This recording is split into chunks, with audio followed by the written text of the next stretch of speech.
अस्सलाम वालेकुम गाइस, दुआगो here with the new video. और आप जानते ही हैं कि ये न्यू वीडियो कौन सी हो सकती है।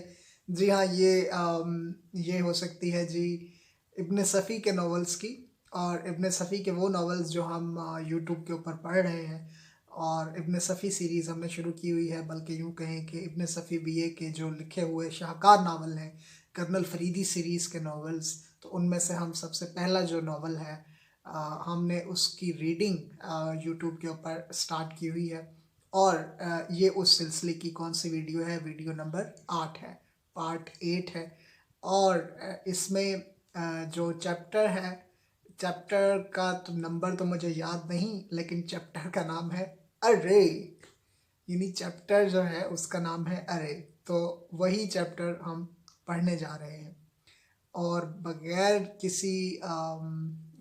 किसी वेट के मैं आपको जस्ट एक छोटा सा रिकैप दे दूं कि कर्नल फरीदी साहब एक कत्ल की इन्वेस्टिगेशन कर रहे हैं। एक कत्ल है सबीता देवी का, और सबीता देवी जो है वो डॉक्टर शौकत की मुंह बोली वालदा हैं, या डॉक्टर शौकत का सबीता देवी के मुंह बोले बेटे हैं। और उनकी इन्वेस्टिगेशन चल रही है, तो उस सिलसिले में राजरूप नगर की तरफ आए हुए हैं। डॉक्टर शौकत किसी का ऑपरेशन कर रहे हैं, नवाब वजाहत मिर्ज़ा का।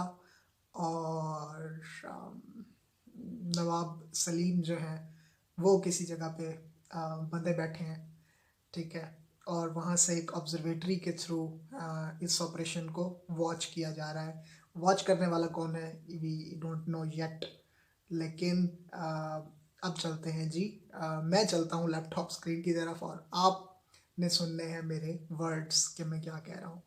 तो जो नावल है वो है जी दलेर मुजरिम, ठीक है। और नावल का जो न्यू चैप्टर है, आई थिंक चैप्टर नंबर 11 होगा, तो उसका नाम है अर्रे, ठीक है। तो हम यहाँ से आगे बढ़ते हैं और देखते हैं कि इस चैप्टर में क्या क्या चीज़ें हैं और आगे कहानी किस तरह से जाती है। So moving to the laptop screen, me moving to the laptop screen. Array.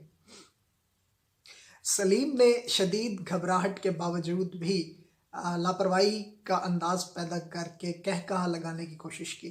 ये सलीम साहब वो हैं जो बंदे बैठे हैं ऑब्जर्वेटरी में। बहुत अच्छे प्रोफेसर, लेकिन मजाक का वक्त और मौका होता है। चलो शाबाश, ये रस्सियाँ खोल दो, मैं वादा करता हूँ। सबर सबर मेरे अच्छे लड़के, उसने उसी तरफ झुक कर मुस्कुराते हुए कहा। अब मेरी बारी आई, हा हा हा। तुम्हारी बारी? क्या मतलब? सलीम ने चौंक कर कहा। क्या तुम नहीं जानते? प्रोफेसर ने बुरा सा मुंह बनाकर कहा। कहो कहो, मैं कुछ नहीं समझ सका, सलीम ने बेपरवाही से कहा। मेरा मकसद ये था कि नौजवान डॉक्टर अपने मकसद में कामयाब हो जाए, प्रोफेसर ने पुरसकून लहजे में कहा। सॉरी। और उसे मैं अच्छी तरह जानता हूँ कि तुम दोबारा आज़ाद कर दिए गए तो ऐसा ना हो सकेगा, क्योंकि मुझे खौफ है। बहरहाल मैं ये चाहता हूँ कि वह सुकून व इत्मीनान के साथ नवाब साहब की जान बचा सके, इसीलिए मैं तुम्हें यहाँ लाया हूँ। मेरे भोले सलीम, क्या समझे? क्या मैं चालाक नहीं? वाह। अच्छा, क्या मैं चालाक नहीं? बहुत चालाक हो, क्या कहने, सलीम ने हंसकर कहा। तुम यहाँ बिल्कुल बेबस हो। यहाँ मैं तुम्हारी खबरगिरी भी करूँगा और बीमार के कमरे का मंजर भी देख सकूँगा, प्रोफेसर ने दूरबीन के शीशे में आंख लगाते हुए कहा। ना तो मैं अहमक हूँ और ना ही मेरी दूरबीन महज मजाक है। क्या समझे जनाब, ये अहमक नहीं है और ना ही इनकी दूरबीन मजाक है। तो दोनों ही चीज़ें नहीं हैं, ठीक है। अचानक सलीम में एक हैरत अंगेज तब्दीली पैदा हो गई। उसकी भवें तन गईं। कुछ देर कबल जो होंठ मुस्कुरा रहे थे भिंच गए। आंखों की शरारत आमेज शोखी एक बहुत खौफनाक किस्म की चमक में तब्दील हो गई। वो अब तक हंसमुख और खलंडरा नौजवान रहा था। उसे मालूम हुआ जैसे उसके चेहरे से गहरी नकाब हट गई हो। वो एक खूंखार भेड़िए की तरह हाँप रहा था। इन रस्सियों को खोल दो सूअर के बच्चे, वो चीख कर बोला, वरना मैं तुम्हारा सर फोड़ दूंगा। धीरज धीरज मेरे प्यारे बच्चे, प्रोफेसर ने मुड़कर पुरसकून लहजे में कहा। कल तक मैं यकीनन तुमसे खायफ था, लेकिन मुझे इसका दराफ है। लेकिन तुम इस वक्त मेरी गिरफ्त में हो। कातिल, साजिशी, तुम बहुत ख़तरनाक होते जा रहे हो। ऐसी सूरत में कातिल साजिशी, तुम बहुत खतरनाक होते जा रहे हो, ऐसी सूरत में तुम्हारी निगरानी की ज़रूरत है, तुम दीवाने हो, कतई दीवाने। सलीम ने तेज़ी से कहा। शायद ऐसा ही हो, प्रोफेसर ने लापरवाही से कहा, लेकिन मैं इतना दीवाना भी नहीं कि तुम्हारी साजिशों को न समझ सकूं। तुम अब तक मुझे एक बेजान मगर करामद औजार की तरह इस्तेमाल करते आए हो, लेकिन आज की रात मेरी क्या समझे। सलीम के जिस्म से पसीना फूट पड़ा। गुस्से की जगह खौफ ने ले ली। वो अब तक प्रोफेसर को पागल समझता था कि वो जिधर उसे ले जाना चाहता है वो बगैर समझे बूझे चला जाता है, लेकिन फिर भी वो हमेशा मोहतात रहा। उसने आज तक अपनी असल सरगर्मियों की भनक भी प्रोफेसर के कान में ना पड़ने दी थी। फिर उसे उसकी सरगर्मियों का इल्म क्यों कर हुआ। वो खौफजदा ज़रूर था लेकिन नाउमीद नहीं, क्योंकि उसकी ज़िंदगी के दूसरे पहलू का इल्म प्रोफेसर के अलावा और किसी को ना था। प्रोफेसर जो पागल था। तुम कत्ल की बात करते हो, सलीम ने सुकून के साथ कहा।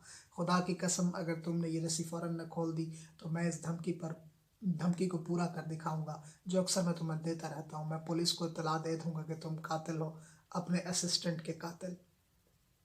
मैं, प्रोफेसर ने शरारत आमेज लहजे में कहा, यह मैं आज एक नई और दिलचस्प खबर सुन रहा हूँ। मैंने ये कत्ल कब किया था? कब किया था? सलीम ने कहा। इतनी जल्दी भूल गए? क्या तुमने अपने असिस्टेंट नईम को अपने बनाए हुए गुब्बारे में बिठाकर नहीं उड़ाया था, जिसका आज तक पता नहीं चल सका? प्रोफेसर खामोश हो गया। उसके चेहरे पर अजीब किस्म की मुस्कुराहट रक्स कर रही थी। और हाँ, इस हादसे के बाद से मेरा दिमाग ख़राब हो गया और तुम्हें इस वाक़े का इल्म हो गया था, लिहाजा तुमने मुझे ब्लैकमेल करना शुरू कर दिया। मुझसे नाजायज़ कामों में मदद लेते रहे, मुझसे रुपया ऐंठते रहे, लेकिन बरखुरदार शायद तुम्हें इसका इल्म नहीं कि मैं हाल ही में एक सरकारी जासूस से मिल चुका हूँ। तुम खौफज़दा क्यों हो रहे हो? मैंने तुम्हारे मुतालिक उससे कुछ नहीं कहा।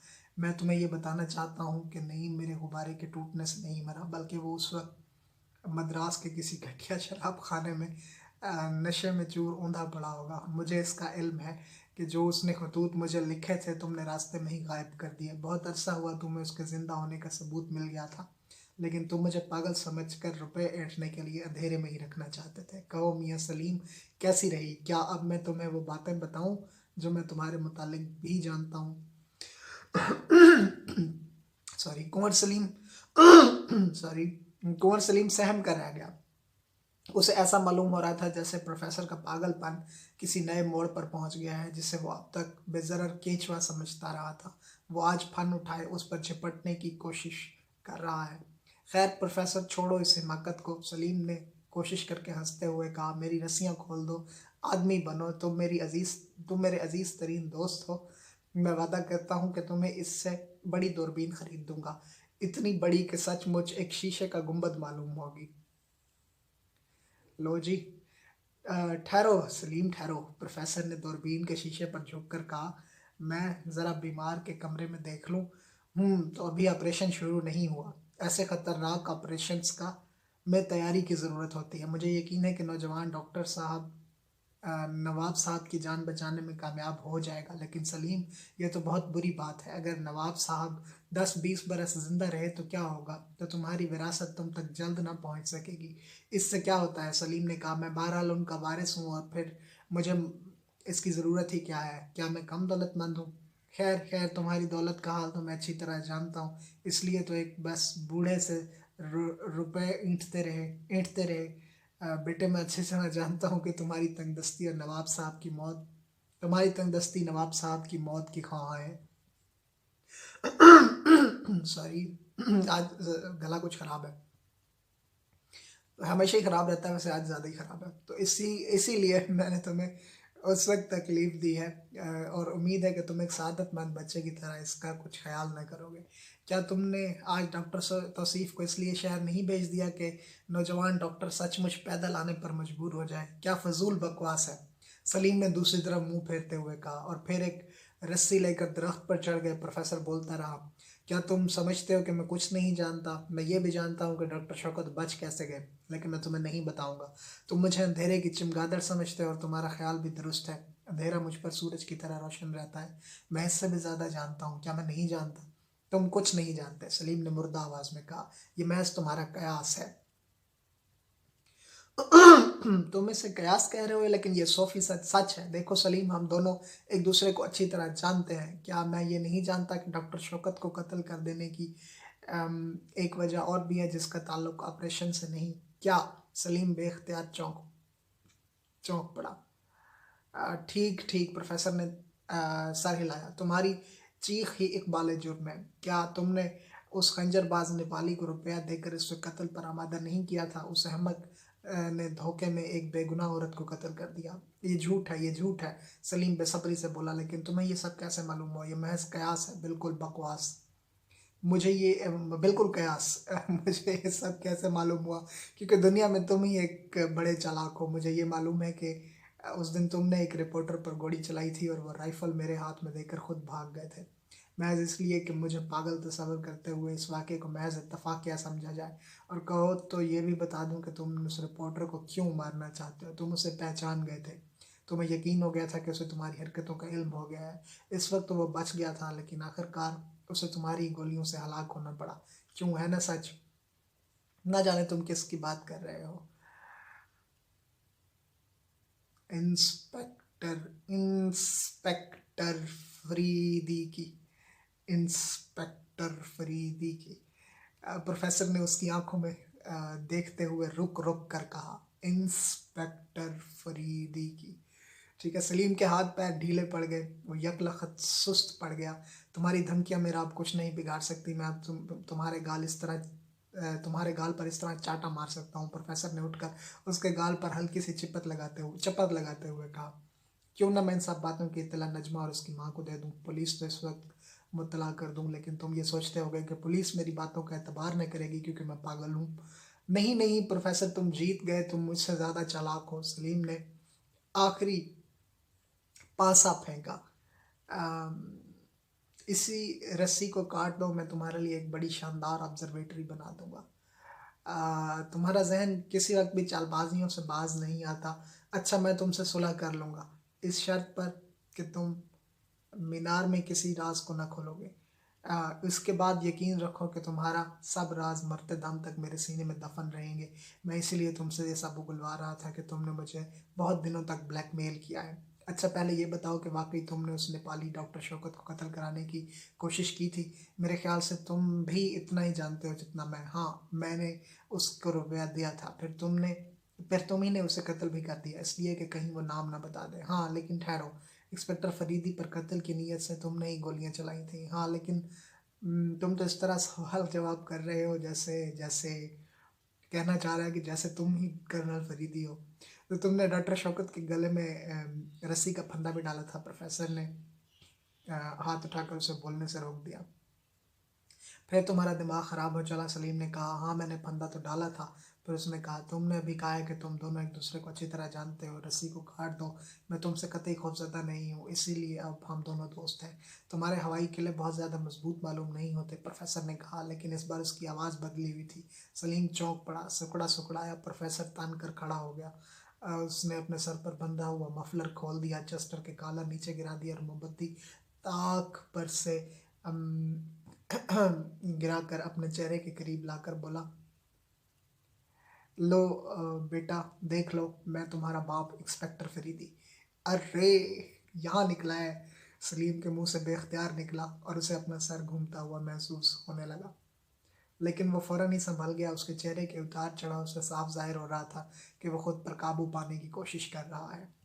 तुम कौन हो? मैं तुम्हें नहीं जानता और इस हरकत का क्या मतलब? सलीम ने गरज कर कहा। शोर नहीं, फरीदी ने हाथ उठाकर कहा, तुमसे ज़्यादा मुझे कौन पहचान सकता है, जबकि तुम मेरे जनाजे में भी शरीक थे।